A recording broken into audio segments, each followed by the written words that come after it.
When you're making a zombie game, there's usually a few approaches you can take, but they're typically broken down into two main camps: the silly and the serious.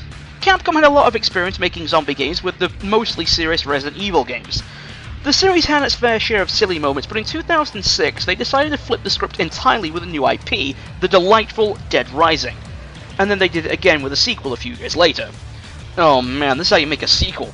More of the same, but just bigger, louder, and better, while also fixing a few of the issues that the first game had, such as the incredibly squishy and stupid survivors. Methinks they may have gone too far in the opposite direction though. Survivors in this game are insanely useful, even capable of helping you take down bosses. Now, I could spend ages talking about the story and characters in the general lore of the Dead Rising universe, but that's not important and not what you came here for. The main lore of this series is being dumped into a huge sandbox playground full of incredibly stupid zombies and the ability to kill them with anything that isn't nailed down.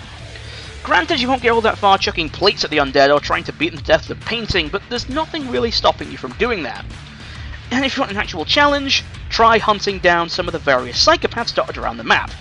These are people who have cracked into the zombie apocalypse and are basically rampaging lunatics. We have a security guard who sees himself as an old western sheriff, an aging pop star who believes that the zombies are just her fans, and a soldier who believes that the corpses of his squad mates are still alive and continues to bark orders to them.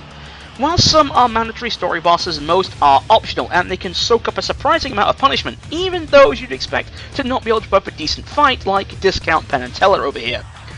It's worth taking them on though, as most drop unique weapons that can't be found anywhere else. And if you somehow get bored with killing zombies with regular items, try combining two together to create destructive combo weapons.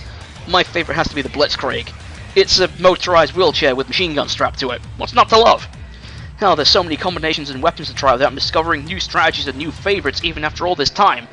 If you like your zombie games to be a tad wackier than most, I definitely recommend giving this one a shot if you haven't already.